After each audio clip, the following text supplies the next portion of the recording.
नमस्कार, मी प्राजक्ता. तुम्हा सर्वांचं खूप खूप स्वागत करते आणखी एका नवीन व्हिडिओमध्ये. सणावाराला सुरुवात अगदी होणारच आहे आणि त्यासाठी आपल्याला सगळ्यात पहिले आपलं घर हे स्वच्छ करावं लागतं आणि स्वच्छ करायलाच पाहिजे. मग आपल्या घराची सणवारानिमित्त आपण डीप क्लिनिंग करत असतो. पण जर आपल्याला या छोट्या छोट्या टिप्स माहिती असल्या तर आपण अगदी कमी वेळेमध्ये आपलं संपूर्ण घर डीप क्लीन करू शकतो. आता मी संपूर्ण घर म्हणत आहे, पण संपूर्ण घर एकदाच डीप क्लीन होऊ शकतं का? पॉसिबल आहे, पण ते शक्यसुद्धा नाही आहे. एकाच दिवशी एवढं काम करायचं म्हटलं तर थकवासुद्धा येईल आणि कदाचित आपण आजारीसुद्धा पडू. मग त्याचं योग्य असं नियोजन असणं सुद्धा गरजेचं आहे. मग चला, कसं नियोजन असावं, कसं स्टेप बाय स्टेप करायचं, सगळ्या गोष्टी मी तुमच्यासोबत शेअर करणार आहे. व्हिडिओला सुरुवात करू. सगळ्यात पहिले आपण बेडरूम स्वच्छ करायला घेऊयात. बेडरूम स्वच्छ करायला घेतली तर सगळ्यात पहिले ऊन येत असेल तर ही गादी अशा पद्धतीने उन्हामध्ये आपल्याला दिवसभर ठेवायची. कडकडीत उन्हामध्ये ठेवा, कारण आता आपण डीप क्लीन करतोय त्यामुळे गादीसुद्धा एक व्यवस्थितरित्या ड्राय करून घ्यायची, किंवा नसेलच सुविधा तर ज्या पद्धतीने मी मारलंय तसं मारून घ्यायचं आहे. आणि गादी थोडीशी फोल्ड करून घ्यायची. आता आपल्या दिवाण पलंग असेल त्याला ना आपण खाली असं मोठं स्टोरेज असतंच, मग ते स्टोरेजसुद्धा क्लीन करायचं. ते मी ऑलरेडी केलं होतं. बस काय नाही, पुसून घ्यायचं आणि जिथलं तिथे सामान ठेवून द्यायचं. त्यानंतर आता डीप क्लीन करत आहोत त्यामुळे ब्लँकेट, बेडशीट सगळं काही आपल्याला वॉश करायचं आहे.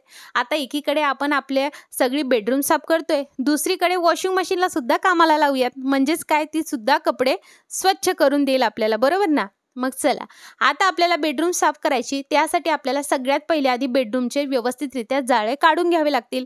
वरती जी काही धूळ बसलेली आहे ती स्वच्छ करावी लागेल. मग त्यासाठी मी तुमच्यासोबत एक हॅक शेअरच केलाय. तुम्ही तो व्हिडिओ नसेल बघितला तर पुन्हा सांगते. जुना पुराणा सॉक्स घ्यायचा आणि तो झाडूला अशा पद्धतीने तुम्हाला घालून घ्यायचा. नंतर बॉटलमध्ये मी इकडे स्प्रे बॉटलमध्ये पाणी टाकले आणि त्यात लिक्विड डिटर्जंट टाकून एक असं सोल्युशन मी पूर्ण बनवून ठेवलंय. याने आपलं पूर्ण साफसफाई होणार आहे. आणि हे सॉक्सला मारून घेतलं, किंवा मग तुम्ही सॉक्स आधी ओला सुद्धा करून घेऊ शकता. सगळ्यात प्रथम आपलं काम असणार आहे ते म्हणजे जाळं काढणे. आता जर बेडवरती तुमची गाडी तशीच असेल तर त्यावरती काही तुम्ही जुनं एखादं बेडशीट टाकू शकता, म्हणजे जेणेकरून ही जी काही धूळ पडणार आहे ती तुमच्या दिवाण वगैरे पडणार नाही. आता बघा, आधी आपण सगळं काही वरचा फ्लोअर क्लीन करणार आहोत. आता इकडे आपण फक्त झाडूनच घेत नाही आहोत, तर तो व्यवस्थितरित्या पुसणार सुद्धा आहोत. त्यामुळेच आपण हा सॉक्स ओला करून घेतलाय. खूप छान पद्धतीने हे स्वच्छ होतं. अगदी तुम्ही खाली उभं राहून जरी हे पुसून घेतलं तर खूप छान पद्धतीने स्वच्छ होतं. डीप क्लिनिंगसाठी कधीही करत असताना डिवायडेशन करायचं. एक दिवस किचन घ्यायचं, एक दिवस हॉल, एक दिवस बेडरूम असं घ्यायचं. हॉल, बेडरूम हे एक दिवसामध्ये होऊ शकतं, पण किचन हे एक दिवसामध्ये होऊ शकत नाही. मग किचनचे सुद्धा स्टेप बाय स्टेप आपल्याला जे आहे व्यवस्थितरित्या क्लिनिंग करणं गरजेची असते. ती मी तुम्हाला येत्या समोरच्या भागामध्ये सांगणार आहे की किचनची कशा पद्धतीने तुम्हाला डीप क्लिनिंग करायची आहे. तुम्ही जर या व्हिडिओला उद्दंड असा प्रतिसाद दिला तर ते सुद्धा मी सांगेल. त्याचबरोबर आता आपलं सगळं काही वरचं स्वच्छ झाल्यानंतर, जाळे आपण काढल्यानंतर, हा जो काही फॅन असतो त्यावरतून सुद्धा आपल्याला झाडू फिरून घ्यायचा आहे. आता सॉक्स मात्र काढून घ्यायचा आहे आणि झाडू फिरून घ्यायचा. जे काही जाळे वगैरे असतात ना ते पूर्ण निघून जातात. ओलसर आधीच आपल्याला लावायचं नाही, नाहीतर मग ते चिकट पुन्हा त्याला अगदी पंख्याला चिटकून बसतं आणि आपल्याला काढायला खूप वेळ लागतो.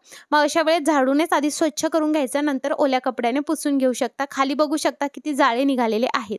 आता बघा, मी कामाला लागले म्हणून निर्वी कशाला मागे राहील, निर्वी सुद्धा मला हेल्प करत आहे. इकडे बघू शकता फॅनचा आणि वरचा जाळ्याचा किती कचरा हा निघालेला आहे. आता इकडे मी हातामध्ये डायरेक्टली सॉक्स घालून घेतलाय. एका सॉक्सचे 2 पेअर असतात ना, दुसरी पेअर हाताशी घालून घेतली आणि पूर्ण ओली केली. तुम्ही इकडे लिक्विड डिटर्जंट पाण्याचा स्प्रे सुद्धा करून ते ओलं करू शकता. आता आपल्याला आपला दिवाण पूर्ण पुसून घ्यायचा आहे, कारण यावरती सुद्धा धूळ वगैरे बसते ना. व्यवस्थितरित्या हा सॉक्स पिळून घ्यायचा आणि हे स्वच्छ करायचं. एकच सोल्युशन बनवायचं आपल्याला, ते म्हणजे काय तर पाणी आणि त्यामध्ये लिक्विड डिटर्जंट टाकायचं. तुम्ही थोडंसं व्हिनेगरसुद्धा टाकू शकता, पण मला व्हिनेगरचा स्मेल आवडत नाही म्हणून मी इकडे लिक्विड डिटर्जंट वापरलं आहे. तुम्ही बघू शकता किती धूळ बसलेली आहे. लक्षात घ्या, जेव्हा डीप क्लीन आपण करत आहोत तेव्हा कानाकोपरा स्वच्छ झाला पाहिजे. आता डीप क्लीनसोबत बेडरूम आपण करतोय, बरोबर? तर मग बेडरूममध्ये कबडसुद्धा आले. सो कबड काय करायचे, त्याचा वरचा भागसुद्धा सेम पद्धतीने पुसून घ्यायचा. पण आतील कसं करायचं, तर आतील सुद्धा सेम पद्धतीने आपल्याला पुसायचं, पण ते पुसल्यानंतर ते 1 ते 2 तासासाठी ओपन ठेवायचं, म्हणजे ते पूर्ण व्यवस्थितरित्या ड्राय होईल आणि नंतर तुमचे जे काही कपडे आहेत ते व्यवस्थित ऑर्गनाइज करायचं. त्यासाठी तुम्ही एक वेगळा टाईम काढू शकता. ओव्हरऑल आपल्याला फक्त आज व्यवस्थित डीप क्लीन, धूळ वगैरे सगळं साफ करून घ्यायचे. दिवाण हा माझा पूर्ण गादी खालून वगैरे सगळा काही मी अशाच पद्धतीने पुसून घेतलाय. मिररसुद्धा मी त्या स्प्रेने पुसून घेते आहे. आणि जेवढंही तुम्ही हे डीप क्लीन करत आहात, लक्षात घ्या एक्स्ट्रा टाईम आपल्याला काढायचा आहे. म्हणजे ज्या दिवशी आपल्याला थोडंसं काम कमी असेल त्या दिवशी आपण हे काम काढायचं. एका हप्त्यामध्ये तुमचं संपूर्ण घर हे व्यवस्थितरित्या डीप क्लीन होतं. आता मी जसं करते आहे, अगदी निर्वीने सुद्धा हातामध्ये सॉक्स घातली आहे आणि ती सुद्धा माझ्यासोबत आता खुर्ची साफ करायला घेते. किती छान वाटतं ना हे, जेव्हा आपण काही करतो आणि आपली मुलं मस्त असे आपल्याला फॉलो करतात. आता सगळी काही डीप क्लीन झालेली आहे, त्यामुळे आता मेन आहे ते म्हणजे आता बेडिंग वगैरे आपल्याला चेंज करणं. आता आपण एवढं साफ केलं त्यामुळे तेच बेडशीट आपण नाही वापरणार आणि सगळ्यांकडे एक्स्ट्रा पेअर तर असतात बरोबर. सो या पद्धतीने मी एक जे आहे बेड प्रोटेक्टर घेते, कारण आता बाळ आहे त्यामुळे हे वापरलंच पाहिजे. आणि अशा पद्धतीने तुम्ही तुमचं बेडरूम ही साफ करू शकता. आता ही बेडरूम जास्तीत जास्त अर्धा तासच घेणार. आता माझ्या मागे निर्वी होती त्यामुळे तिला सांभाळत मी हे केलंय, पण अर्धा तासामध्ये तुमची बेडरूम अगदी व्यवस्थितरित्या डीप क्लीन होऊन जाते. फक्त राहिला प्रश्न कबर्ड आणि व्यवस्थित कपडे ऑर्गनाइज करायच्यात, मग त्याला अजून अर्धा तास एक्स्ट्रा लागू शकतो, पण अर्धा तासात डीप क्लीन हे होऊन जातं. आणि जर मोठीच बेडरूम असेल आणि खूप सामान असेल तर ऑब्वियस आहे आपल्याला टाईमसुद्धा जास्त लागणार. मी जे आहे मास्टर बेडरूममध्ये एवढं सामान नाही ठेवलेलं, त्यामुळे मी अशा पद्धतीने जे आहे ही साफ केलेली आहे. सो माझी सुद्धा बेडरूम आता साफ झाली आहे. तुम्ही तुमची कधी करताय कमेंट करून नक्की सांगा. सेकंड बेडरूम सुद्धा मला साफ करायची आहे. जर तुम्हाला अजून काही स्मार्ट टिप्स हवे असतील मला कमेंटमध्ये नक्की सांगा, म्हणजे मी तुमच्यासोबत नक्की शेअर करेन. सो आता सगळं काही व्यवस्थित क्लीन केल्यानंतर नंतरची स्टेज येते ती म्हणजे झाडून गेले, कारण आपण आता सगळं काही झटकून घेतलंय. सगळी धूळ वगैरे कचरा एकत्रित जमा झालाय, तोच इकडे तिकडे जातो, त्यामुळे आधी व्यवस्थितरित्या झाडून घ्यायचा. आता बेडरूममध्ये आपल्या जे आहे वॉशरूम सुद्धा असतं ते सुद्धा स्वच्छ करून घ्यायचं अंघोळीच्या आधी. पण आपण सगळं काही स्वच्छ करतो, पण एक गोष्ट नेहमी विसरतो, ते म्हणजे आपल्या घराचे दरवाजे साफ करणं. सो आपल्या घराचे दरवाजे सुद्धा आपल्याला या सोल्युशननं साफ करणं गरजेचं आहे. ते कसे तेही मी तुम्हाला समोर सांगणार आहे. असे जे मोठे मोठे जे आहे विंडो असतात, ह्या क्लीन करण्यासाठी मी डायरेक्टली यावरती पाणी मारते आणि स्वच्छ करून घेते. ते आज नाही करणार आहे, कारण त्या कधीतरी मला ते पूर्ण बंद करून करायचं आहे. जर एखाद्या वेळेस त्या लॉकच झाल्या तर मग निर्वी असते घरात, त्यामुळे मी ती रिस्क घेत नाही. सो ते डायरेक्टली पाणी टाकून मी स्वच्छ करून घेत असते. आणि जो स्प्रे आपण बनवला त्यानेच मी व्यवस्थितरित्या दरवाजे सुद्धा साफ करून घेते आहे. दरवाजांवरती सुद्धा प्रचंड धूळ असते, त्यामुळे दरवाजे सगळं काही आपलं साफ झालं पाहिजे. डीप क्लीनचा अर्थच काय आहे, काना आणि कोपरा व्यवस्थितरित्या साफ होणं गरजेचं आहे. जर ज्या काही कड्या वगैरे आहेत त्या निघत नसेल तर मग घासणीचा वापर तुम्ही करा आणि व्यवस्थितरित्या घासा, खूप स्वच्छ हे निघून जातं. तर चला मंडळी, इथे तुम्ही बघू शकता की किती छान पद्धतीने सगळं काही साफ झालेलं आहे. दरवाजा पण खूप छान पद्धतीने क्लीन झालेला आहे.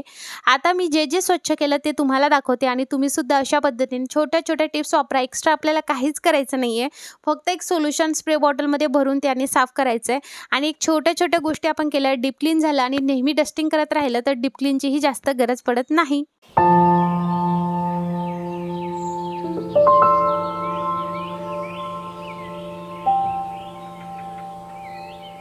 आणि तुमच्या घरामध्ये लहान मुलं असेल तर नक्की बेड प्रोटेक्टरचा वापर करा. वरती बघू शकता आपले पूर्ण जाळे वगैरे निघालेले आहेत. दिवाण पूर्ण त्यावरती धूळ साचली होती, धूळसुद्धा व्यवस्थितरित्या स्वच्छ झाली आहे. मी इथे काहीच असं डेकोरेशन केलं नाही, कारण तुम्ही समजू शकता घरामध्ये छोटं मुलं आहे त्यामुळे खाली असं काहीच ठेवत नाही. ह्या खिडक्या मी फक्त पाण्याने साफ करणार आहे. त्याचा दिवस मी एकदम पूर्ण सगळ्या खिडक्या साफ करणार, त्यामुळे मी त्याचा संडे हा ठरवलेला आहे. जर तुम्हाला त्याच्यावरतीही व्हिडिओ हवा असेल कमेंट करून नक्की सांगा. फॅनसुद्धा आपला साफ झाला आहे.